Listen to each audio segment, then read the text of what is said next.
What's up, you guys? It's Graham here. And we got to talk about this because this is just getting out of control, okay? Everybody is talking about the AI bubble. Stock markets going out of control. Is everything just getting way too expensive? And that brings me to this video. I just want to talk about it. It's titled, Brace Yourself for the AI Bubble. And the reason I want to talk about this one specifically is because this is explained in a way that I think is above and beyond any other video that I've seen. So with that said, make sure to hit the like button, subscribe. Also, big thank you to Built for sponsoring this video, but more on that later. Let's begin. Is the AI bubble about to pop? Some financial analysts think so. I think the AI bubble is a bubble, and it will pop. We are absolutely in an AI bubble now. It is going to burst. Now, here's the argument that a lot of people say. They say, you know, we're not in an AI bubble because people think it's a bubble. It's only a bubble when people say, oh no, this time is different. This time is going to be something magical. You just don't understand. That's when it's a bit worrying. But when people think it's a bubble, they almost act in such a way where it doesn't become a bubble. Because the more people think it's a bubble, the more they begin to diversify outside of it. The more they begin to sell off. The more conservative they are with their investment philosophies and approaches. So that is something to keep in mind, that when you don't hear something's in a bubble, that's when you should start to worry. Like NFTs were a great example. In 2021, people were saying, oh no, this is the future. You just don't understand. Meanwhile, it's a picture of a rock is selling for hundreds of thousands of dollars. Come on. It was an obvious bubble, right? Obviously, it had no value. It was a dumb rock. It's a JPEG, basically. And yes, I know, some NFTs I could see having long-term value in the blockchain. Okay, I'm not talking about that. I'm talking about a JPEG rock sells for $100,000+. And meanwhile, no one is saying, oh, that's a bubble. But it was, okay? And so this one, just go in with a more open mind that, hey, maybe there could be something to this, but let's continue. But my immediate concern is how the flood of money into the opaque AI industry has inflated the U.S. stock market and indirectly the U.S. economy. What happens if the bubble bursts? I'll tell you what happens if the bubble bursts. It's going to be awful. Oh my gosh. I mean, you are going to see two things. One, a lot of wealth destroyed. And two, a lot of incredible buying opportunities, okay? Here's how I think of it. Overall, regardless of what happens in the market, if we see a drawdown in AI, a significant one, the amount of wealth that you'd be able to pick up for discounts over the long run, oh man, I mean, these are the opportunities that we should be begging for. Because imagine being able to buy all these great companies for like 30 to 80% off. Huh? That would be incredible, because long term, AI is going nowhere. Let's be real here. This is the tip of the iceberg. It's just whether or not valuations are trading at the levels that are currently being priced in for what we currently have. That's all it is. I mean, ChatGPT, Gemini, Grok, all of these programs, they're astounding. I'm using them all the time to be able to help me pick out different thumbnails, to enhance thumbnails, to better word certain things that I'm writing out. I mean, my gosh, it goes through so many of my emails automatically.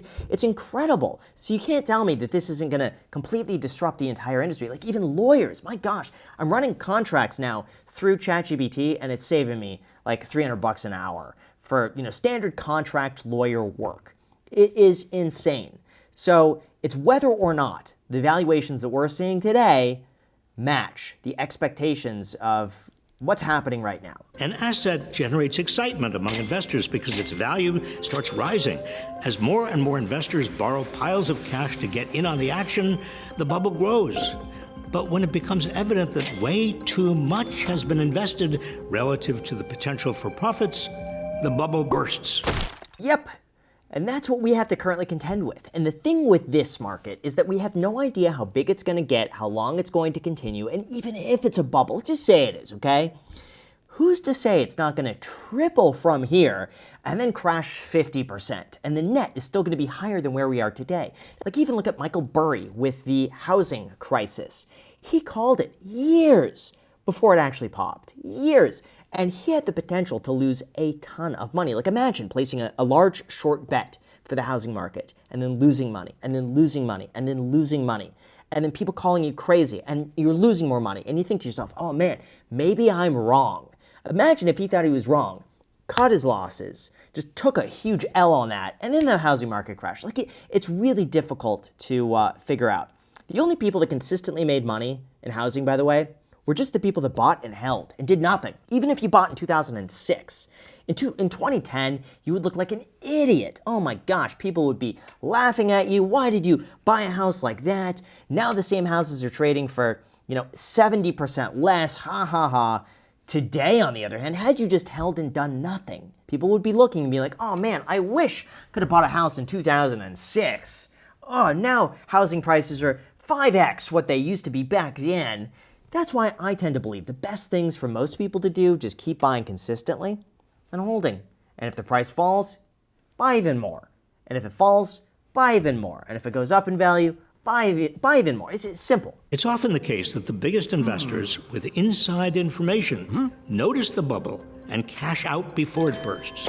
Everyone else is left with near worthless pieces of paper. Now here's what I've noticed. Everyone these days is talking about the AI bubble. Yeah, these new companies, insane valuations, and usually when we enter a time like this, it's extremely important to be intentional about how you spend your money. Like, I think the biggest mistake isn't missing out on the upside, it's leaving money on the table when otherwise you could be getting something. Like, just take a look at rent. For most people, every single month, you spend the money and then poof, it's gone forever. You have nothing to show for it. But with our sponsor, Built, they are there to help. For those unaware, Built is the loyalty program for renters, and it turns something that you're already doing, like paying rent, into points that you could actually use. If that sounds confusing, here's how it works. Every time you pay your rent through Built, you earn points, and those points could be extremely flexible. You could redeem them for things like airlines, hotels, Lyft rides, Amazon.com purchases, and a wide range of other options. You could also get access to exclusive benefits at over 45,000 merchants by just linking any of your debit or credit cards. That way, you keep earning your usual rewards, and then you could earn Built points on top of that, so it's kind of like you're stacking them. Personally, the redemptions that look the best to me are with travel and hotels, since that's where I'm able to get the most leverage. But you're also able to redeem those points for rent credit, fitness classes, gift cards at more than 120 brands, members-only experiences,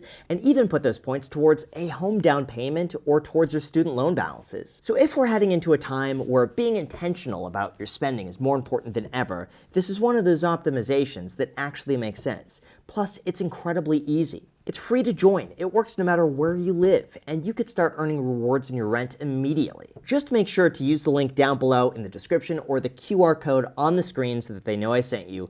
Thanks so much, enjoy, and now let's get back to the video. If the entire economy is threatened, governments have to bail out the remaining players to avoid even more widespread destruction. That's what a lot of people are betting on. So two things I want to mention with this to provide a little more context. One, you have insiders selling tech at some of the fastest levels that we have seen since 2021. And what happened in 2021? Yeah, the market hit a peak and then it went down for the following year by about 30%, sometimes 50 to 80%, depending on what you were invested in. We're seeing the same conditions again today. The other thing is that investors believe that to a certain degree, the market's going to be backstopped by the Federal Reserve, and that no matter how bad things get, the Fed is just going to come in, print a whole bunch of money, and then everyone's just going to get bailed out. So people have this attitude these days of like, hey, it's never going to get that bad, because if it does, they're just going to print money and we're going to be fine. So always buy the dip. And I'm just going to tell you, I think that's going to remain true until the one time it doesn't. And I don't know when that's going to be. Could be 100 years from now, could be next year. I don't know. It's a dangerous precedent just to think that the Fed is always going to bail you out no matter what. Might happen though, I don't know. Major AI companies have been pumping up their own value by doing trillions of dollars worth of deals with each other. But according to an MIT report, 95% of companies that have adopted AI tools aren't yet seeing any financial returns from them. Yeah, that's an interesting point, but just keep in mind, let's talk about that circular nature of AI. And a lot of people see this and they see, okay, OpenAI's invested in this, investing in this, investing back into OpenAI, and NVIDIA's in the middle of all of this. There's two sides to this. Their story is that, well, yeah, we're doing business with each other because they're the only one supplying these components. They're the only ones doing this thing. And so it makes sense that we're going to be doing business with each other. It's like, Larry owns an auto mechanic shop and I have a car dealership. And it's like, of course we're going to be working with each other. And, I can invest in him, investing in me. I think people have smartened up to the idea that, if I give him $20 and he gives me $20, we could each show $20 revenue, but we know where it's coming from. I do think it's worrying, but only for the degree that people think, NVIDIA is doing business with ChatGPT, and therefore, just that business relationship alone is worth like $20 trillion. That I don't agree with. But as far as 95% of companies getting a 0% return, it's hard to quantify some of these returns because it could be a time-saving measure. Like, you're getting some sort of return. It might not just be financially today. Like, imagine you have a job to do. It takes you 8 hours a day, but with ChatGPT or AI, you could do it in 6 hours. Well, you're not making more money from that, but you are saving time. I'll tell you, from my perspective, because I use AI, we use it on the podcast, we enhance audio all the time. We run it through, AI software. Sometimes a camera angle's out of focus, and we could enhance it with AI and make it look 4K. It's incredible. Do those things make us more money? No. We don't see a return on that. But the quality's a lot better. And so just by pushing out more quality and by having a better product and by saving our time, we're able to use those resources elsewhere. So that's my take on this, is that it might not be a dollar-to-dollar thing, but it could save you in other ways. Even Jeff Bezos admits there's a lot of hot air. When people get very excited, as they are today, about artificial intelligence, for example, every experiment gets funded. Every company gets funded. Investors have a hard time in the middle of this excitement distinguishing between the good ideas and the bad ideas. That I would agree with, but just losing money on its own, I don't think tells the full picture, because ChatGPT could easily make so much money if they just put ads. Imagine this. You search like, hey, where's the best place to go eat tonight? And like a business could pay a little extra money to be the first suggestion. Like, they have so many ways to make money from this. Some of them don't, okay? So that's the distinction. Some of them don't, but losing money on its own, not a terrible red flag. All of this growth has, of course, minted new billionaires and made other tech titans even wealthier. But what about everybody else? One way or another, you and I are footing some of the bill surrounding AI development. Anyone else? Anyone invested in the stock market has seen benefits of this. We would be in quite the recession if it were not for AI. I think AI completely saved the stock market. So in terms of the benefit for everybody, if you look at the S&P 500, if you have a pension, if you have a 401k, if you have a taxable brokerage account, if you have anything, you have seen the benefits of AI in your own portfolio. Everyone has gotten wealthier from this if you have money invested. If you don't have money invested, then yeah, you got pretty screwed. Electricity bills are rising to power AI.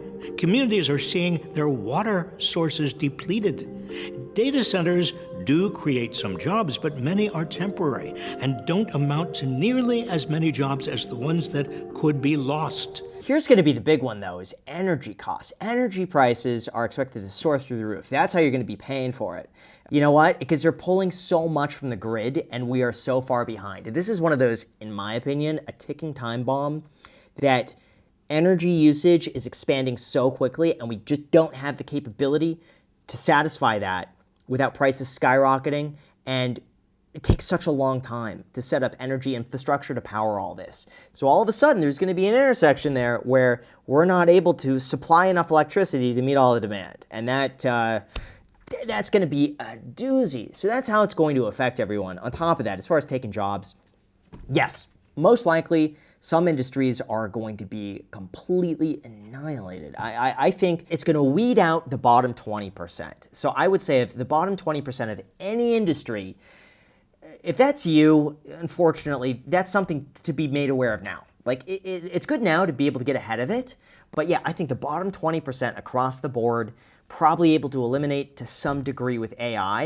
And oddly enough, I think a lot of the skilled labor jobs are going to be some of the last things to go away. I think a lot of home construction, plumbers, electricians, things like this are going to be probably some of the last things that will be replaced by AI. I worry about the people who are barely scraping by as AI hype masks an economy that's really only working for the super rich. I worry about all of the people who could lose their jobs and savings if the AI bubble bursts. Yes, I'd have the same concern as this, But you also have to think of the other industries that will come up as a result of this. And you know who put it perfectly was Chris Camillo. I was talking to him the other day about AI taking jobs and whether or not it's going to wipe out the entire workforce, and if UBI is going to have to be a thing just to support the working class. He said this. He said, you know what? When the internet came up and started taking jobs away from TV and radio and all these things, you would think that, oh my gosh, all these industries, every camera person, every person on set would lose their jobs. What are they going to do? But now, look at how many people made a career online. I'm a result of that. It's just some dude making videos on YouTube. This 30 years ago never would have been possible. Just the fact that I could sit here and talk to you and you're listening to me right now on a device like this is astounding. Whereas before, you would have to get on a TV network. They only had so much time. No one would watch me. Even on your phone, think of all the new possibilities that this phone unlocked for everybody who wants to market to people, to grow a following online, to create Shopify stores. I mean, my gosh. So that's why I think it's so important right now to start polishing your skills, figuring out what you're good at, how you could stand out above everyone else, and find ways to double down on your strengths. That's the only way to work yourself out of this. The future of AI is not inevitable. We still have time to shape it. We can let big tech innovate, but we can't let it dictate the future or put our entire economy in jeopardy. And if the AI bubble bursts, we simply cannot bail out big tech and keep inflating its bottom line. Yeah, so overall, a bit fear-mongery. But at the end of the day, I mean, he does raise some points to be made aware of. Are valuations right now getting ahead of ourselves? I tend to think we're going in that direction. Does that mean that it's going to crash tomorrow?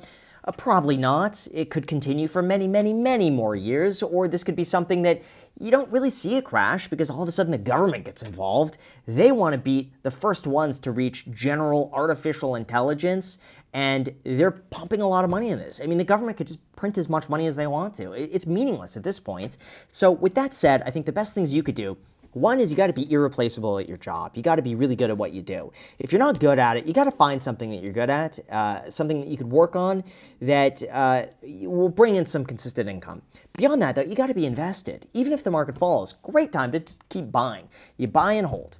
That's it. Preferably broad index funds that don't track like one specific thing. You want to be diversified across preferably the entire world market while you keep that income. And that's about it. That's about all you can do. Everything else beyond that is outside of your control.